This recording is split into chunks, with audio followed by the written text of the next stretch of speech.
No ar, JF Cast, seu programa de saúde e bem-estar associado a um bom bate-papo, promovido por nossa equipe de podcast da Associação Joelísio Fraga Mieloma Múltiplo. Agora JF Cast, com Joelísio Fraga. Muito boa tarde, estamos ao vivo pela Melodia FM 87.9, no YouTube, também nos canais da Rádio Melodia de Vitória da Conquista e também na Associação Joelísio Fraga Mieloma Múltiplo. Esse podcast e também os outros você também encontra na plataforma do Spotify, né? Você digita lá JFMM e lá estão todos os podcasts e as lives produzidos pela nossa associação. Aproveite, se inscreva no canal, comente e ative as notificações. Setembro Dourado, movimento de conscientização sobre o câncer infanto-juvenil. E para falar sobre esse assunto, eu tenho o prazer de receber a doutora Fábia Neves, médica oncopediatra. Muito obrigado, doutora, por aceitar o nosso convite. Boa tarde. Boa tarde, Elísio. Tudo bem? Tudo bem. Eu que agradeço, né? Estou muito feliz de ter te encontrado, da gente ter se encontrado. Pois é. E a gente poder, né, falar sobre esse assunto que é um assunto que é muito pouco conhecido, né? Eu fico triste de ter poucos canais, poucas oportunidades de falar sobre ele, mas fico feliz. Pois não. E a gente vai poder falar sobre esse assunto hoje. E eu sempre inicio perguntando quem é a doutora Flávia Neves. Fábia Neves. Né, como a gente já veio conversando ali fora, meu nome é Fábia, né, sou oncologista pediátrica. Nasci em Caetité, fiz minha formação em Ilhéus, na Universidade Estadual de Santa Cruz. Lá eu tive a oportunidade desde o começo da faculdade, eu fui da primeira turma, então assim não tinha muitas ligas, não é como hoje que já existem tantas opções. E lá eu tive a oportunidade de conhecer o GAC, que é o Grupo de Apoio à Criança com Câncer, que é uma instituição que o intuito é exatamente dar suporte às famílias que vão fazer o tratamento, né, do câncer das crianças lá. Tinha uma professora que sempre foi muito presente na nossa vida acadêmica e muito presente no GAC. E aí eu me apaixonei pela causa, me apaixonei pela matéria, né? E assim, na verdade, eu não pensava em fazer pediatria, eu queria fazer a oncologia pediátrica. Sim. Né? A minha paixão era essa. E muitas outras colegas também, né? Tem outras que estão em São Paulo, né? Estamos distribuídos pelo Brasil, mas a doutora Tereza deixou muitos filhos. E aí, por informação dela e orientação dela, ela, né, me falou muito de Ribeirão Preto, que era um lugar muito bom. Meu pai já havia morado nessa região e falava muito bem também. E eu fui fazer pediatria e oncologia pediátrica lá, onde eu fiquei 5 anos. E aí voltei aqui para Conquista, fiquei um tempo, mas eu não consegui acesso, né, ao serviço como oncologista pediátrica, e lá havia essa oportunidade. Uhum. Então eu fui para Itabuna, fui oncologista pediátrica da Santa Casa por 7 anos. E depois que eu tive filho, tudo quis ficar mais perto da família, né, também. Tive uma oportunidade, né, de avaliar a possibilidade da gente abrir um serviço aqui, então eu vim para essa cidade, estou aqui há 5 anos. Então, assim, aqui eu atuo como professora, né, da UFBA, que a gente já havia conversado, e como pediatra. Pois é. Então vamos lá falar, né, sobre o Setembro Dourado, né? Que é muito O importante. que é o Setembro Dourado e qual o seu principal objetivo, doutora Fábia? O Setembro Dourado é uma movimentação mundial. Na verdade, ele tem várias vertentes, assim, mas o principal é uma conscientização mundial a respeito do câncer infantil. Sim. A primeira coisa é dizer que o câncer infantil existe, porque as pessoas acham que a criança não tem câncer. Realmente, assim, o volume de crianças com câncer é muito menor do que de adultos, corresponde só a 3%. Sim. E é um câncer muito diferente do de adulto, então acho que por isso também muitas vezes não é falado. E fora a questão do medo, né?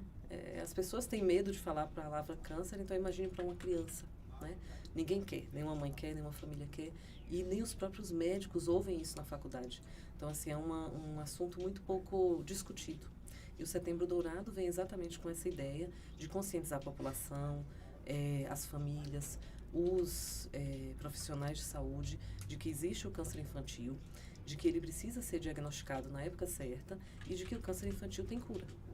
Então, há uma vertente da ONU, da OMS, na verdade, que ela pretende melhorar a qualidade de vida das crianças e diminuir a mortalidade.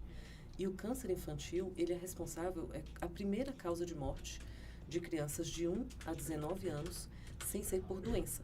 Sendo por doença. Sim. Só perde para as causas externas, que são os acidentes, as intoxicações. Sim. Né? Mas passando a ser por doença, é o câncer. O câncer. Felizmente, hoje, a gente tem uma mortalidade baixa por doenças infecciosas, né? Com a evolução, a redução a chegada das vacinas, né? A melhoria das condições de saneamento básico. Então, as crianças morrem menos por questões infecciosas, mas elas morrem ainda muito por câncer.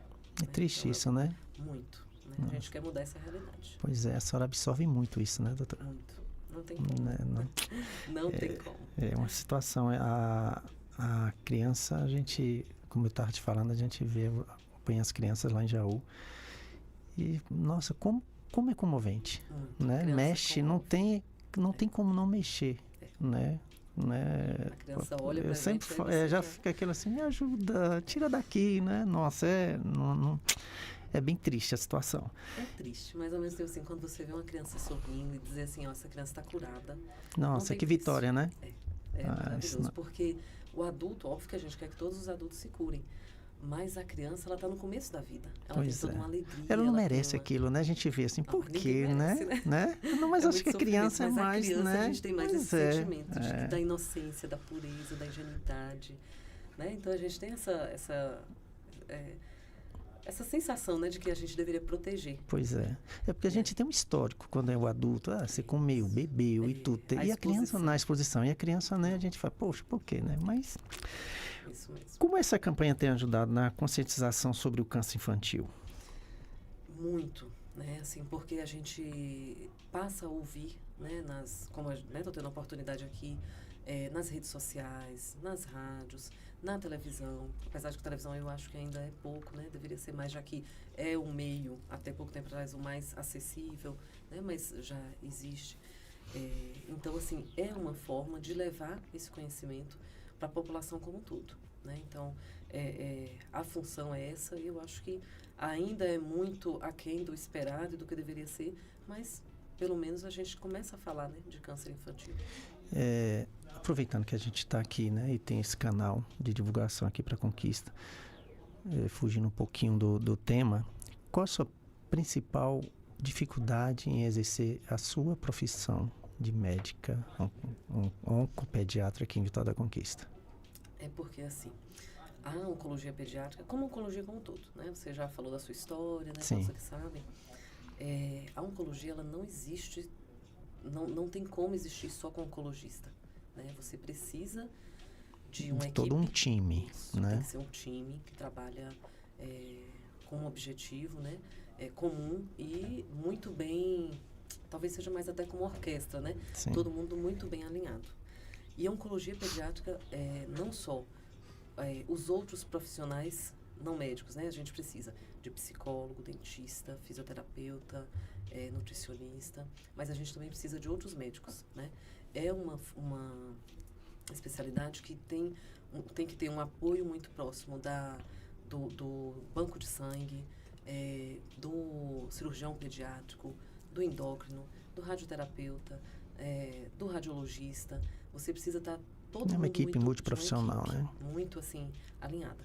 E aqui não tem um serviço, né, que abarque todas esses outros profissionais, né, juntos. E para isso também a gente precisa ter uma liberação do Estado, que é o que é chamado de habilitação. Sim. Apesar daqui a gente ser UNACOM, mas aqui é liberado para UNACOM de adulto. Aqui faz quimioterapia, radioterapia, né, pelo SUS, em alguns hospitais por convênio, mas para a habilitação para criança não tem. E assim, a gente estava falando, né, sobre a diferença cultural e financeira da Bahia, do Norte, do Nordeste, para os estados do Sul e Sudeste. Sim. Você está falando, né, de uma cidade do interior, que é Jaú, que é Lins, né, você falou de Araçatuba, são cidades do interior de São Paulo, mas que a gente vê que São Paulo tem serviços na capital e tem muito serviço no interior. né? Descentralizou. Descentralizou, né? Lá a gente tem Jaú, tem Botucatu, São José do Rio Preto, Bauru, Marília, Ribeirão Preto, né? Barretos. Então, assim, muitos serviços. E se a gente pensar o tamanho da Bahia, e aí eu vou te falar uma coisa que você não vai acreditar, mas na Bahia a gente só tem serviço de oncologia pediátrica em Salvador, que aí vai ser o Martagão Gesteira, o Aristides e o Santa Isabel, que além do particular tem uma parte SUS também. E aí a gente vai ter Feira de Santana, né? O segundo serviço foi em Itabuna, que foi o que a doutora Tereza colocou, e só. E a gente não tem mais. Então imagina quem está lá em Barreiras, quem está lá Juazeiro, né? Quem está lá no sul, no extremo sul, Teixeira de Freitas, né? Muita gente já lá bem pertinho do Espírito Santo e tem que viajar esse tempo todo. Nós estamos com uma paciente aqui de Mucuri, lá no finalzinho da Bahia, e ela está fazendo tratamento em Salvador, com mieloma, 1.000 quilômetros. Pois é. Então você imagina todo o sofrimento da doença que é sofrida e ainda esse deslocamento, desgaste da família, que isso a gente está falando de adulto, que aí vai se afastar do trabalho e da família. Mas uma criança, ela vai estar perdendo dias de aula, dias de convivência com sua família, dias de aprendizado, né? Isso aí vai ter um impacto para o resto da vida, psicologicamente e também profissionalmente, né? Já tem a nossa população mais pobre, já tem uma dificuldade em se educar para profissionalizar, né? Então já tem essa dificuldade. Aquela mãe já vai sair do emprego, né?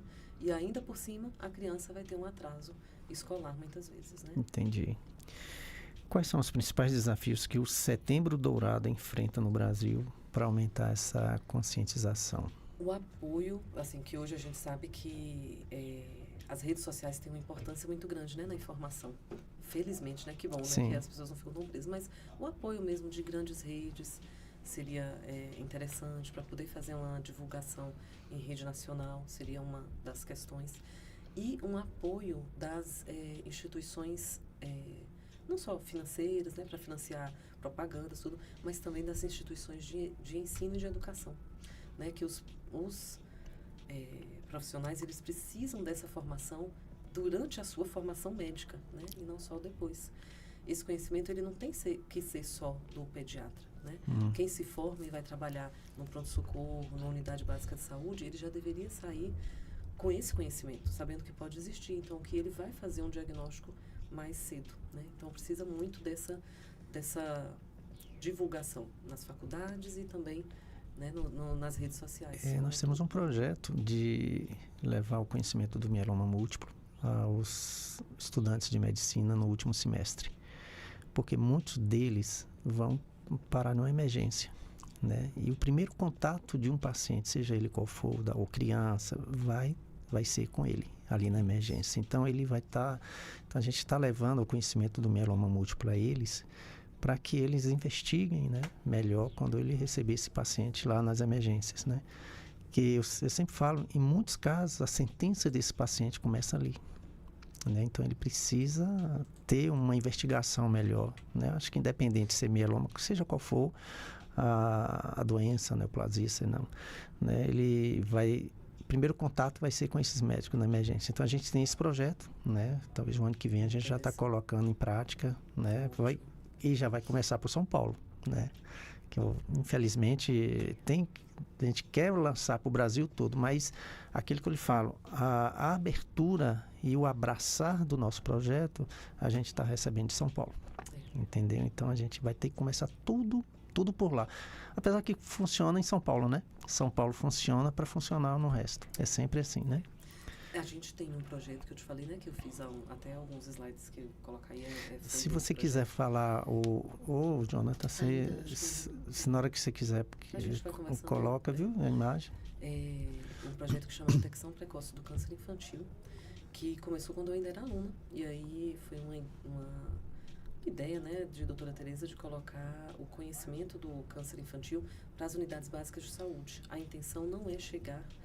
também os médicos das emergências, mas para chegar naqueles que tenham acesso direto à população, né, dos agentes comunitários, essas pessoas.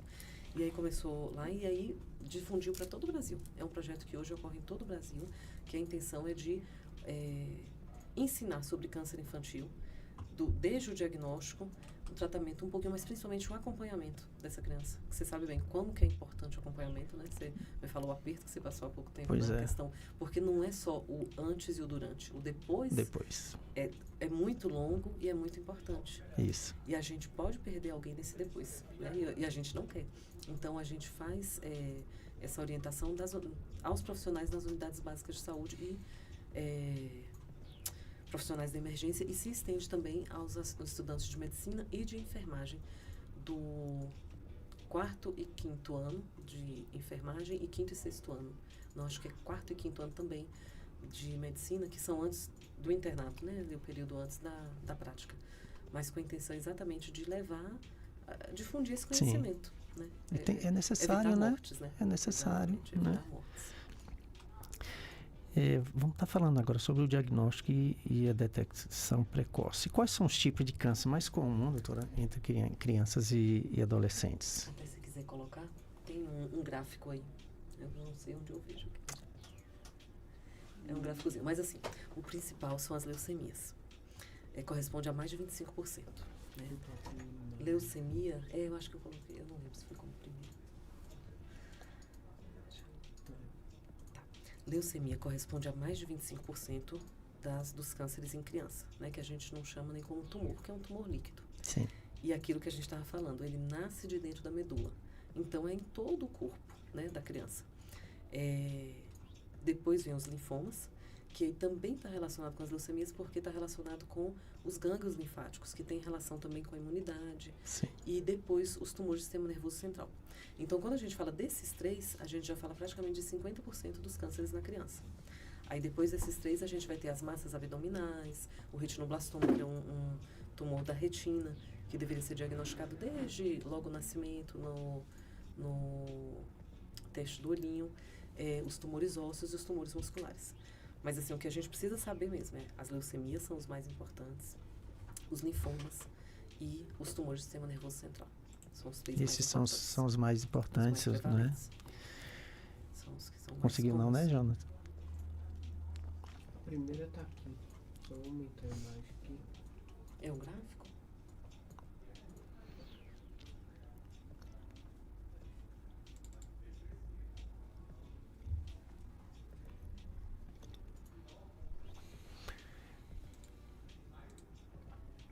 Pronto.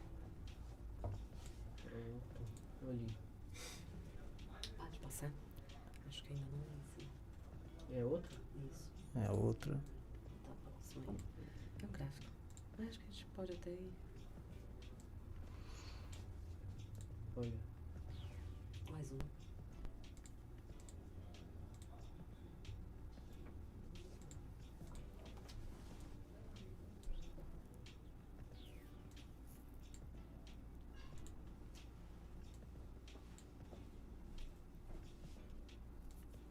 Mas aí, Joanísio, já tem um pouquinho, né, do que eu falei. Você vê que o volume 7.930 crianças no Brasil. Né, Olha o gráfico. Pronto, né, que a gente vê então que quando a gente soma 25, mais 13, a gente já vai estar aí acima dos 50%, né, de diagnóstico dessas crianças. Então, realmente, leucemia vem com um número aí, uma quantidade bem maior. E os óbitos também, né? Também. Na verdade, as leucemias, a gente tem três tipos, né? A gente tem as leucemias, na criança é diferente do adulto. Sim. O principal é a leucemia linfóide aguda, depois leucemia mieloide aguda e depois leucemia mieloide crônica. A leucemia linfóide aguda, ela corresponde a 80%. É um volume grande, mas ela tem uma cura muito alta. Lá embaixo, eu acho que tem um outro gráfico que a gente vai pôr, lá embaixo que eu falo, no sul e sudeste, chega até 86% de cura. Imagina, isso é uma quantidade boa. Aqui nossa realidade não é essa, aqui é 45%. Você vê que é uma diferença grande, né? Então, assim, de 10 crianças que estão em tratamento lá, a gente vai perder 2, aqui a gente vai perder 6. Né? É um número muito alto. E aí depois a gente tem as leucemias mieloides, que aí ela é bem menos, corresponde a 15%, mas com uma taxa de cura muito menor. Então, quando a gente fala em mortalidade, que a gente fala de uma leucemia mieloide, a gente sabe que vai ter uma possibilidade de morte maior, né? Uhum. E aí vai muito para o transplante, né? Aquilo que eu estava falando, né? Fabiana Justus, né? Que foi Óbvio que a gente não deseja jamais uma leucemia para ela, mas serviu para falar sobre a doença que acomete E a pessoas qualidade, jovens, né? E a qualidade de tratamento, né? A velocidade Pois foi é, muito alta, né? pois é. Em um mês ela já estava indo para transplante, né? Mas é isso, Sabe bem que a realidade não é essa. isso que eu estava te falando aqui do mieloma mesmo, né? Os pacientes de mieloma são diagnosticados, são 7.600 pacientes diagnosticados por ano, sendo que esses pacientes vêm descobrir que tem o mieloma um ano e 2 meses depois, quando chegam. Então você imagina o prejuízo de Pois qualidade de vida e de chance de cura. Pois é. E aí, quando ele vem descobrir, já estão com sequelas irreversíveis, muitos ficam tetraplégicos, outros fazem tratamento de hemodiálise. Então, são... E a dor que ele sentiu nesse 1 ano e 2 meses? Pois é. Né? E aí, o que acontece? Ele fica sendo tratado a queixa e não a causa. Isso. Né? Então, o tratamento que ele está tendo de vários profissionais no qual ele passa, acaba potencializando o câncer, acaba potencializando o mieloma, né? E aí, infelizmente, não é o caso dela aí, da Justus, né? Pois é, que ela teve uma qualidade, foi rápido, porque o câncer não espera, né, doutora? Não espera. Não espera. E isso, algumas coisas que você falou aí, eu quero aproveitar o gancho, que uma das coisas foi o número. A gente tem um número semelhante, né? De crianças, é só de 1.930 crianças diagnosticadas por ano, né? E uma outra coisa que você falou que é muito importante, que é a respeito a gente fala que o câncer na criança é uma doença mimetizante, porque ele mimetiza, né? Tá aí? Pronto, aquilo que eu falei, tá vendo? Nos Estados Unidos, a gente chega a 80%, né? Como uma taxa de cura média. Aqui no Brasil fica como... normalmente 64%, Sim. somando tudo, né? A gente vê aquilo que a gente falou lá no norte, 50%. Sim. Aqui no Nordeste a gente tem 60%, né? Porque vai variando. No Sul é 75%, né? Porque tem um dos maiores centros transplantadores, na verdade em Curitiba, que faz, né, subir muito essa Sim. taxa. E em São Paulo 70%, mas é isso. Também tem uma diferença de alguns serviços, sendo que no GRAAC, que é da Escola Paulista de Medicina, chega a 85%, lá em Ribeirão Preto também consegue chegar a 85%. Então, assim, é uma diferença muito grande. Mas só voltando ao que eu estava falando a respeito de ser uma doença mimetizante. Ela lembra muito outras doenças que são próprias da criança. Igual o mieloma, né? A gente vai tratando as causas. E isso leva a um atraso no diagnóstico muito grande. Então, assim, ela vem com uma febre persistente. Isso é de uma gripe, tudo, e vai perdendo tempo. E ainda por cima, como não se pensa no câncer, faz um uso de medicações, principalmente do corticoide, que ele vai trazer uma qualidade de vida muito curta, bem temporária, mas que vai atrasar o diagnóstico em muito tempo, às vezes até em 4 meses. Porque ele vai diminuir ali as células, né, as células leucêmicas, ele vai diminuir, então vai melhorar o sintoma, mas ele não vai tratar a causa. Então, logo depois, a criança vem e, né, desmonta, né, com toda aquela dor, com a febre persistente, com sangramento, com muitos sintomas de gravidade. Ele está mostrando os sinais e sintomas da leucemia. Da leucemia, né? A gente fala que são sinais e sintomas de alerta. Aquilo que a gente estava falando lá fora, né? A leucemia, ela vem do mielo, né? Da medula, que é o meio e que está em todo o corpo. E também o que eu te falei, né? Que é um órgão de extrema importância para o nosso corpo, mas que ele é silencioso. Ele trabalha muito mais em silêncio. E aí, como ele está ali produzindo sangue, né? O tempo todo, e na criança todos os ossos têm a medula funcionante, então está em uma produção muito intensa. A partir do momento em que uma célula passa a se proliferar de forma anormal, ela não se diferencia, ela só se prolifera, ela não permite mais que as células normais sejam produzidas. Entendi. E aí a gente não tem a produção das hemácias, que é quem faz o transporte de oxigênio para os tecidos, das células de defesa e das plaquetas. Então, aí a gente passa a ficar exposto a infecções, e aí por isso vem a febre persistente, vem os sangramentos, né, de gengiva, sangramento de pele em locais que não são comuns de trauma, né, que é comum a criança ter mancha roxa nas pernas, a criança saudável, ela corre, brinca, mas ela vai ficar uma criança mais quietinha, mais quieta no canto. E essa era a segunda pergunta. Quais são os principais sinais e sintomas que os pais, né? Não. Aí a gente já adianta essa pergunta no que você está falando. quais são os sinais, né, que os pais Tem que ficar atentos, né? Já dando Pais, sequência no que você estava médicos, falando. agentes de saúde, todo mundo tem contato com a criança. A febre persistente. Até estava falando ali, ó. Aqui, essa figurinha eu gosto muito dela, porque é uma figura simples, mas que diz tudo aí já. A febre persistente, mais que 7 dias, sem uma causa conhecida, né? Porque a criança ela vai ter infecção de via aérea superior com muita frequência. Mas, se ela não tem uma causa aparente, né, definida, e ela está ali... Pode deixar naquela imagem lá, Jonathan. Muito interessante. Essa daí, deixa aí. Isso. Então, assim, uma febre mais de 7 dias sem uma causa definida, ela ela deve ser avaliada.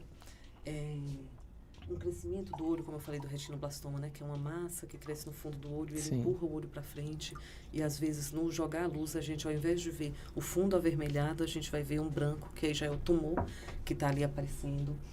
A palidez inexplicada, porque as hemácias não vão ser produzidas, então a gente não vai ter sangue suficiente no corpo. As dores nos ossos e nas juntas, isso aí você pode falar melhor do que eu. É uma dor insuportável. Nossa, você tá doido. A medula está dentro de todos os ossos, e é como se ela estivesse sendo... Ela, né, tá ali proliferando, ela tá empurrando o osso de dentro para fora. Então, é um trauma intenso, mas é de dentro para fora. E a criança queixa muito de dor, né? Ela fica quieta e ali, né, no seu cantinho para poder não ter tanta dor. E essa dor não passa com os analgésicos comuns, que são dipirona, paracetamol, né? Quantas vezes tem que chegar na morfina, porque a dor é intensa. Ixi, só voltando. Volta aqui, lá, Jonathan. Só para finalizar. Observar. Presença de massas pelo corpo, principalmente nos linfonodos, né? Esses linfonodos grandes, aumentados, que na maioria das vezes eles são dolorosos para as doenças infecciosas, porque eles estão ali para proteger um determinado local. Na leucemia, não, ele está infiltrado por células leucêmicas, então são grandes, endurecidos, principalmente na região supraclavicular, já é um sinal de alarme muito grande.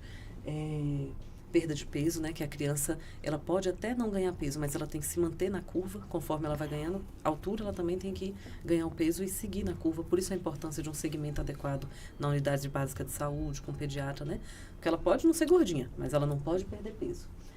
As manchas roxas, né, que eu coloquei, os caroços eu já acabei falando, e os vômitos, eles vão estar muito presentes nos tumores do sistema nervoso central, porque a massa cresce na cabeça e aumenta a pressão intracraniana, e uma das formas de diminuir é quando a criança vomita, né? Ela atinge o centro do vômito, vomita, então melhora aquela dor e, né, faz esse vômito, mas imediatamente já volta de novo.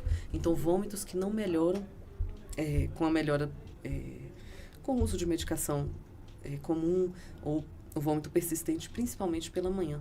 A criança acorda e já começa a vomitar. Então, isso também tem que ser investigado. Entendeu? Ainda tem um reflexo também, né? Do olho, o reflexo do olho de gato, que é dessa massa, né? Quando a gente joga a luz e fica branco, aí a gente chama reflexo do olho de gato, que é um sintoma característico do retinoblastoma. E aí, de novo, né? Quando... É óbvio que a gente não quer, Jonathan, que atinja ninguém o câncer infantil. Mas quando atinge alguém mais conhecido, então chama a atenção. E o apresentador Thiago Leifert, foi interessante que ele usou... Isso, o filho da filha, o filho, né? Acho que era filha, não me lembro agora. Mas ele usou ele conseguiu usar a sua... visibilidade, influência para poder falar sobre isso, né? E aí ele falou sobre a questão do filho, né? Que ele precisou se afastar um tempo porque o filho teve retinoblastoma, também foi diagnosticado logo, inicialmente pôde fazer o tratamento, né? Que muitas vezes essas crianças não chegam ao tratamento adequado e aí, além de perder a visão, que pode acontecer, às vezes até bilateral, ainda faz a infiltração de sistema nervoso central, então infiltra o cérebro e a criança vai evoluir com óbito por conta dessa doença, que era uma doença localizada e passa a ser generalizada. A campanha dele foi muito interessante. Foi muito boa, né? Porque ele atingiu um público bem grande, né? Ô, doutora, qual a importância do diagnóstico precoce, como ele impacta a chance de cura? Muito grande. Diferente do adulto, a criança, a gente não consegue fazer uma investigação pré-cancerígena. A gente não consegue fazer uma prevenção do câncer, né?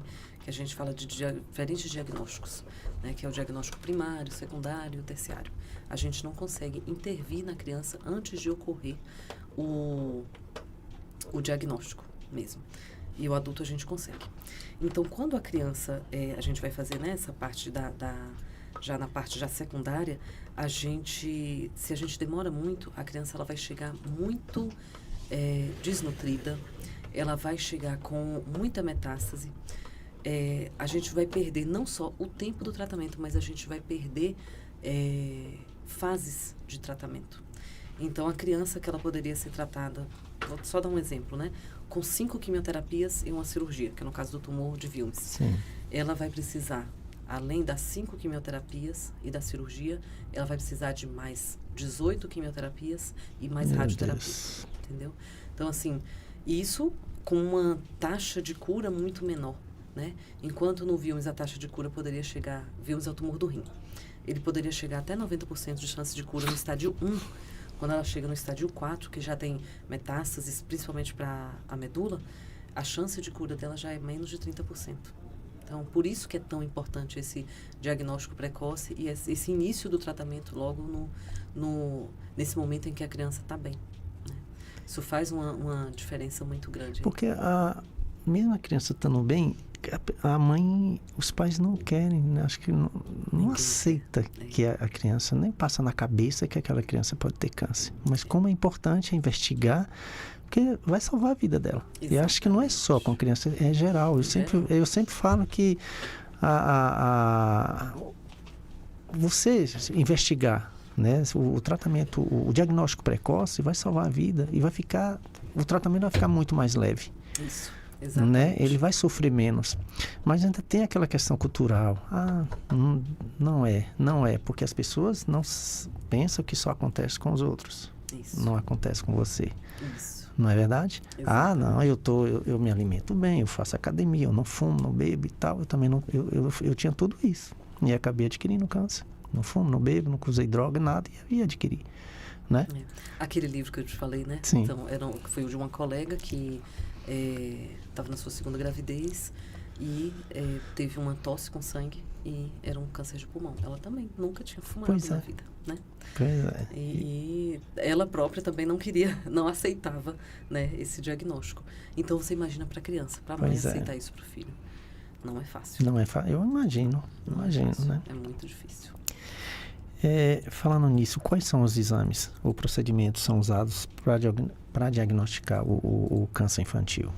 Como eu falei que o principal é a leucemia, e o exame, que é um exame muito simples, muito acessível, muito rápido, é o hemograma. É um exame, né, muito fácil, assim, em todos os lugares hoje ele é feito. É feita uma coleta de uma amostra de sangue, e aí então passa numa máquina, né, e essa máquina vai dizer pra gente a quantidade de hemoglobina, a quantidade de hemácias, a quantidade de leucócitos totais, dos leucócitos que são da defesa e da plaqueta. Esse exame já é uma triagem muito importante para a gente pensar numa leucemia ou no linfoma. Então, assim, é um exame muito simples, que é de fácil acesso e que já ajuda demais. Quando a gente pensa nas leucemias e nos linfomas. Sim. Além disso, um raio-x de tórax para os linfomas é muito importante para a gente ver massa Sim. no mediastino. Ultrassom para as massas de abdômen, massa de alguma parte, né, da musculatura, que vai ser muito importante. E para a suspeita de tumor do sistema nervoso central, que aí, né, dentro da cabeça não tem jeito para a gente ver com raio-x, aí tem que ser a tomografia. Né? Aí precisa realmente ter uma suspeita maior para expor a criança à radiação. Sim. Né? Mas se há suspeita grande, aí tem que ser feito. E a partir do momento que é feito o hemograma na leucemia e viu que há uma suspeita, essa criança precisa ser encaminhada, porque ela tem que passar por um oncohematologista para poder fazer a coleta da medula, que é o mielograma. Que aí sim, vai tirar o sangue dali de dentro da medula, né, com a agulha grossa. Fiz 2. E é terrível a dor. E aí você imagina que muitas vezes era feito sem anestesia. O adulto ainda aguenta, né? Mas a criança, fiz 2 dele. Não, meu Deus. É terrível. E aí você tira sangue de dentro daquela medula e aí você pode dizer se aquela medula tem células blásticas ou não, né? Que são as células da leucemia. Mas isso não é um exame que deve ser feito aleatoriamente. Sim, isso aí vai muito para fechar um diagnóstico, né? Fechar o diagnóstico, exatamente. E aí é interessante que você falou a respeito de fechar o diagnóstico, porque até pouco tempo atrás esse diagnóstico ele era fechado só com a visualização da lâmina, que é uma coisa que não exige tecnologia. Mas isso leva a muito erro. Então, hoje não se faz mais o diagnóstico definitivo só com isso. A gente precisa de outros exames mais aprofundados, que aí vem a citometria de fluxo, a avaliação genética, que é de extrema importância hoje, a avaliação molecular, para definir qual tipo de leucemia e qual tipo de tratamento a ser feito, né? Então, por isso que não é para ser feito o mielograma para qualquer pessoa, em qualquer lugar, não vai ser o diagnóstico definitivo. Não vai resolver por enquanto. Não vai resolver, só vai expor a criança ao vai sofrer, coitadinho vai já estar sofrendo, né? Isso aí. Sem necessidade. No mieloma, um simples exame, que é a eletroforese de proteínas, detecta. Sendo que também não é de difícil acesso. Pois é. É fácil de ser realizado. Mas ele não é lembrado. Pois é, ele custa no SUS em São Paulo R$ 4,50. Muito barato. Né? E é um exame que, tipo assim, junto para depois vir fazer o mielograma, já é o início do diagnóstico. Né? Começa com ele. Se ele teve um problema lá, então já vai fechar o diagnóstico com o mielograma. Foi o que aconteceu comigo. E você sabe dizer qual o valor que ele é aqui? Ele está nessa faixa de R$ 8,00 aqui. Mas pelo SUS? Pelo SUS. Nos particulares são R$25 a R$30. Você vê que é mais acessível. Porque também eu vou trazer um dado triste. Depois eu quero trazer os dados bons, né? Os dados alegres, mas até agora são os tristes. Mas, faz parte. Para você ter ideia, quando a gente pede numa unidade de saúde um hemograma, essa mãe não consegue trazer pelo SUS em menos de 7 dias. Então, você imagina como que é a demora, né? Então, muitas vezes a gente acaba pedindo para a mãe providenciar de alguma particular, forma, né? No ou ir a um privado. pronto-socorro para fazer, porque o ideal é que esse hemograma fosse visto em 24 horas, se você tem uma suspeita grande de leucemia. Sim. Então, assim, por todos os protocolos, principalmente no INCA, né? Faz muito protocolo com a intenção, assim, de ser acessível a toda a população, né? E aí o protocolo deles pede examente isso, um hemograma para ser visualizado em 24 horas. Então, assim, a nossa realidade recebe não com 7, não serve para para nada, né?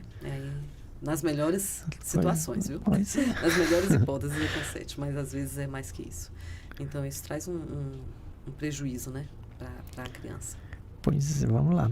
Quais são os tratamentos mais comuns para o câncer infanto-juvenil e como eles evoluíram nesses anos? É uma poliquimioterapia, né? A quimioterapia para criança, ela é bem mais agressiva que a do adulto. Felizmente, a criança também tem mais medula, então ela suporta mais essa quimioterapia mais pesada. Mas a gente geralmente faz de 3 a 4 drogas de uma vez só, isso em dias... às vezes a criança fica internada 7 dias seguidos tomando quimioterapia, e aí você sabe que depois daqueles 7 dias, né, a medula passa por uma aplasia, então vai ficar praticamente sem nenhuma célula de defesa, as plaquetas vão cair muito. A imunidade vai lá embaixo, é tão importante ter um bom suporte de hemocentro, porque a gente vai precisar de muita transfusão nesse período. Na leucemia linfóide, que é a mais comum, a gente faz quimioterapia venosa, quimioterapia oral, né? E a gente tem hoje, que aí a gente entra na coisa boa, né? Que eu falei, as coisas boas, hoje a gente tem terapias novas que são, assim, maravilhosas, que são o que a gente chama de terapia-alvo, que pode ter outro nome também, que é a medicina de precisão. Que o que é feito? Quando a gente faz o diagnóstico, essa célula, né, do sangue, ela vai para uma avaliação genética, e aí você vê naquela célula qual é a alteração genética que levou àquela proliferação exacerbada. A partir daquele momento, você vai usar uma droga que vai agir no local onde aquela mutação ocorreu. E aí ela deixa de existir a mutação, né? Ela passa, aquela mutação, ela faz com que essa célula se reproduza muito. Então, a droga age direto no DNA, age dentro da célula e é como se ela não existisse. Então, isso é muito bom, porque você expõe a criança a muito menos quimioterapia. Foi o que você falou até da questão do mieloma também. Você vai expor a muito menos quimioterápicos, a muito menos sofrimento e a uma cura muito mais rápida, né? Para o adulto, isso já existe há muito tempo para vários tipos de tumores, né? Eu acho que o mais antigo vai ser para câncer de mama, que hoje já é liberado pelo SUS. Há também, né, para câncer de próstata, mas tem uma demora maior.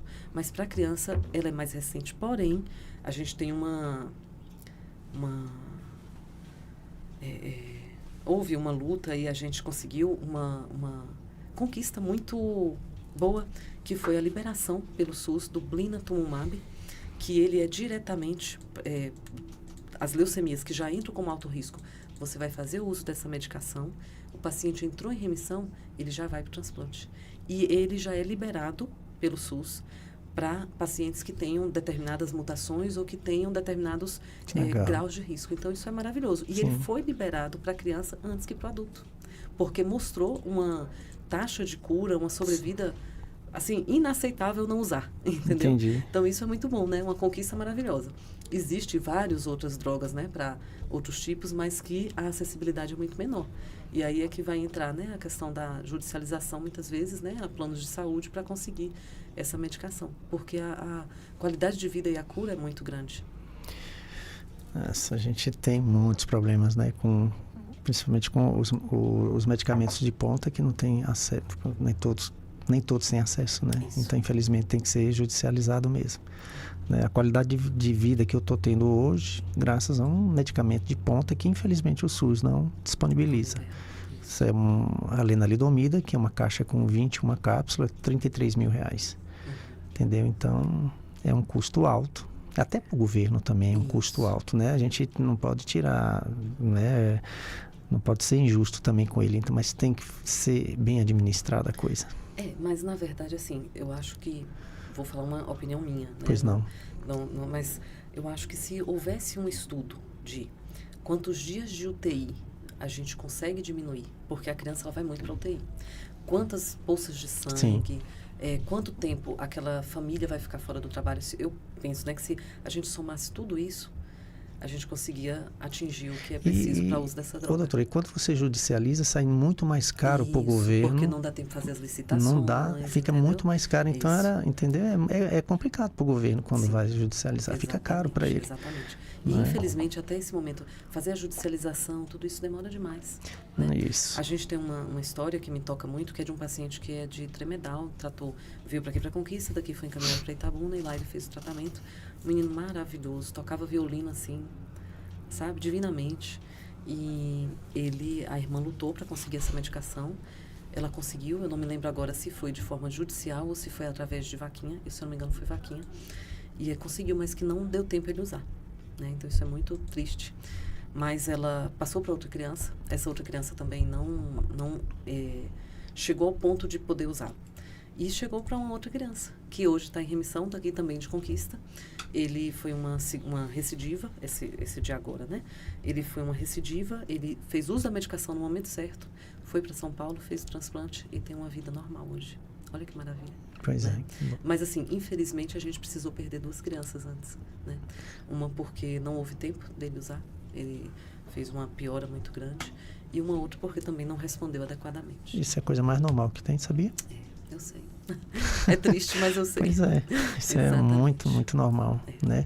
Tinha até um ditado que o deputado Major Meca falou lá em São Paulo, que ele é o nosso padrinho, que é um ditado que tira a bota do soldado morto para colocar no soldado vivo. É a mesma coisa, né? Que dá uma sequência. Infelizmente, é a realidade. Mas a gente queria que todos com bota. Pois é, todo mundo com muito... Eu não... Estão completamente vivos, né? Pois é. Como é que o tratamento do câncer infantil se diferencia do tratamento do câncer em adulto? Sim.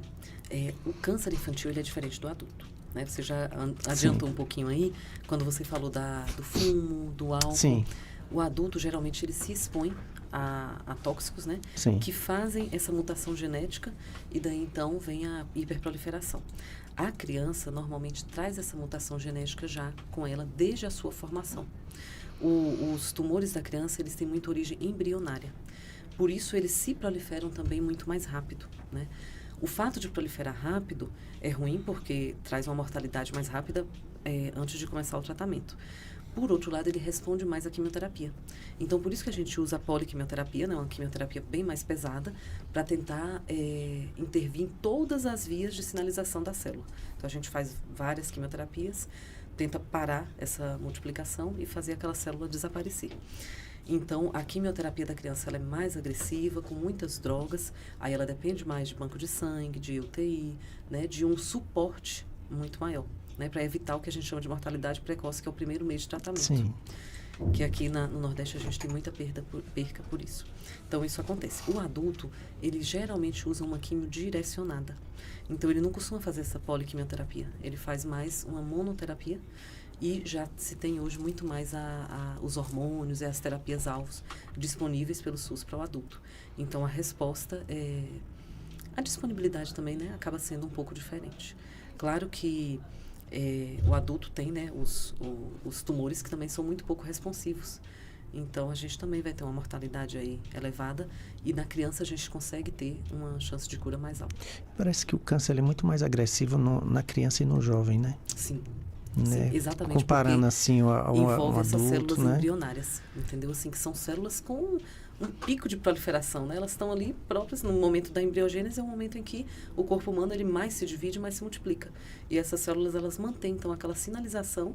A criança ela nasce, cresce, mas aquela sinalização está ali, né? E a partir do momento em que ocorre um erro e essa sinalização então ela ganha poder, esse tumor se prolifera de forma desordenada. A gente tem visto que o paciente que, como a gente estava falando lá fora, o mieloma ele é uma característica do paciente idoso, né? Tá tendo muitos casos em jovens, né?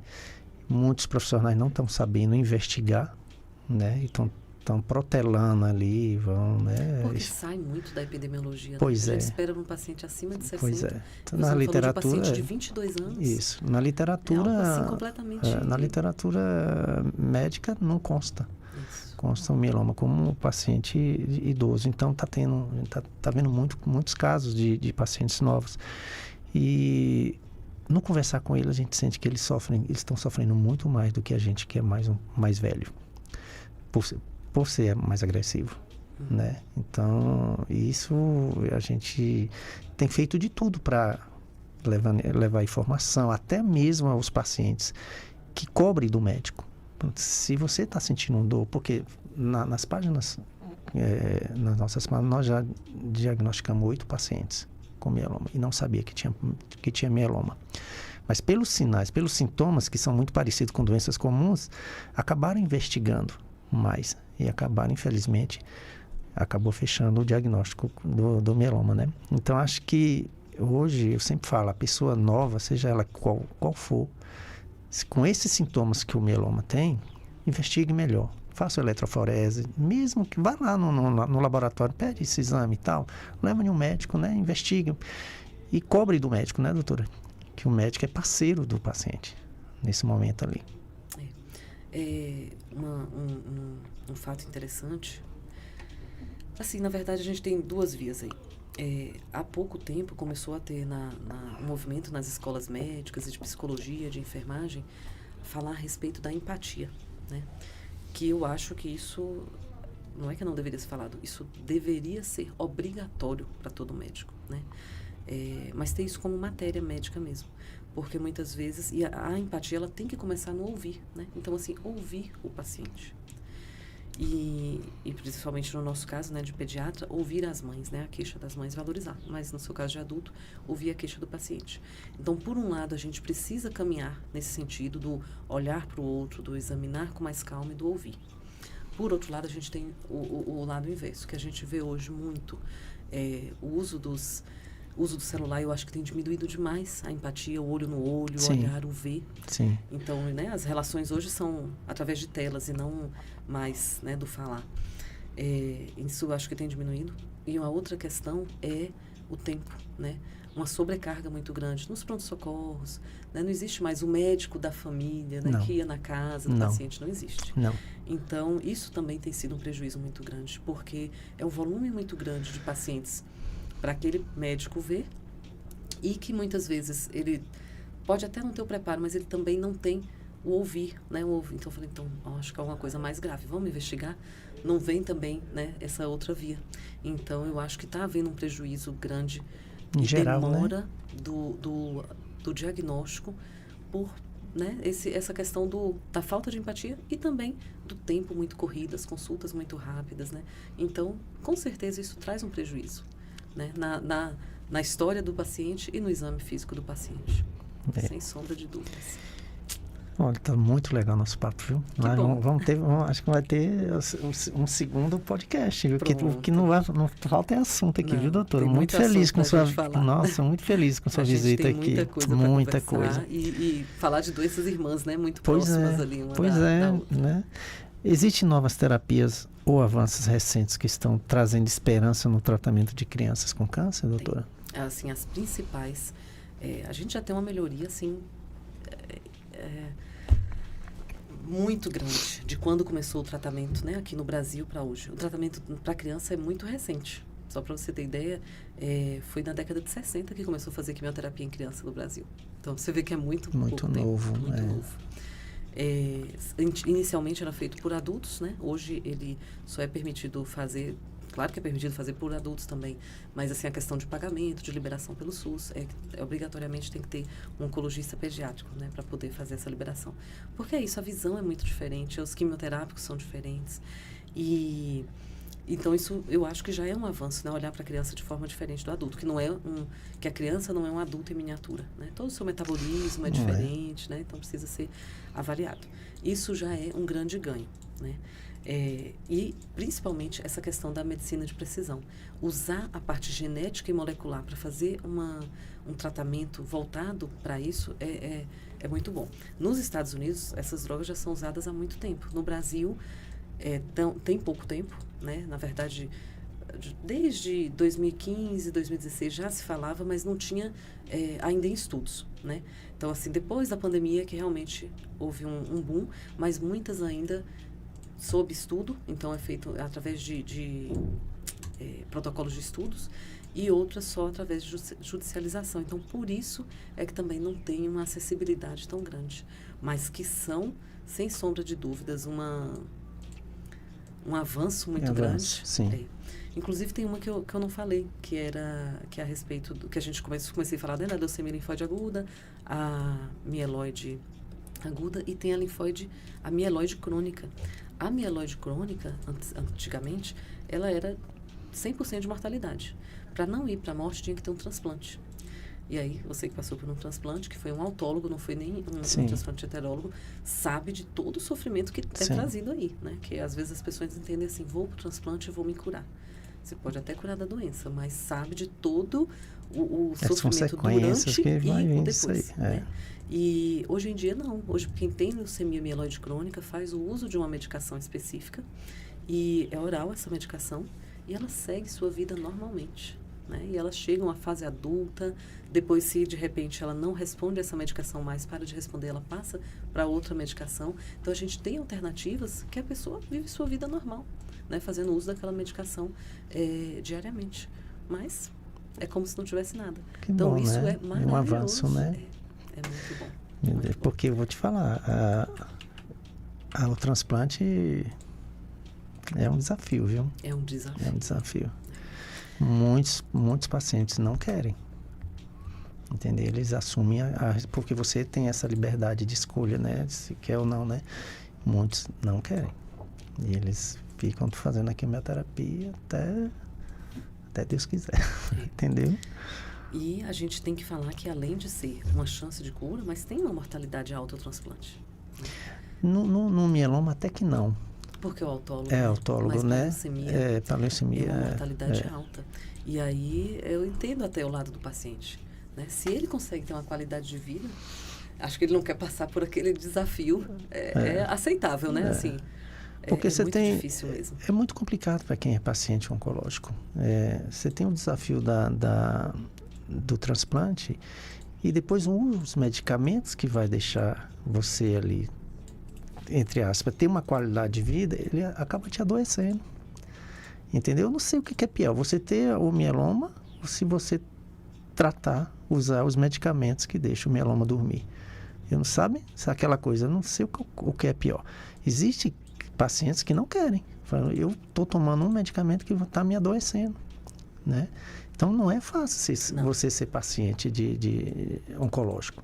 E eu fico imaginando a criança, né? Nesse contexto de aceitar, enfim, não é fácil para a mãe, para o pai, para a própria criança, né?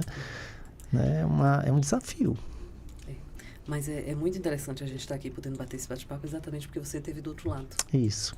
Então, assim, quem está do outro lado consegue dizer com propriedade a respeito da dor, a respeito né, pelo que você falou, você foi muito Foi das adversidades forte. que passa lá. E Mas a gente ia falar agora mesmo da família, que eu te falei que eu fui sozinho. Você falou o quê? Meu Deus do céu. É uma verdadeira loucura, né?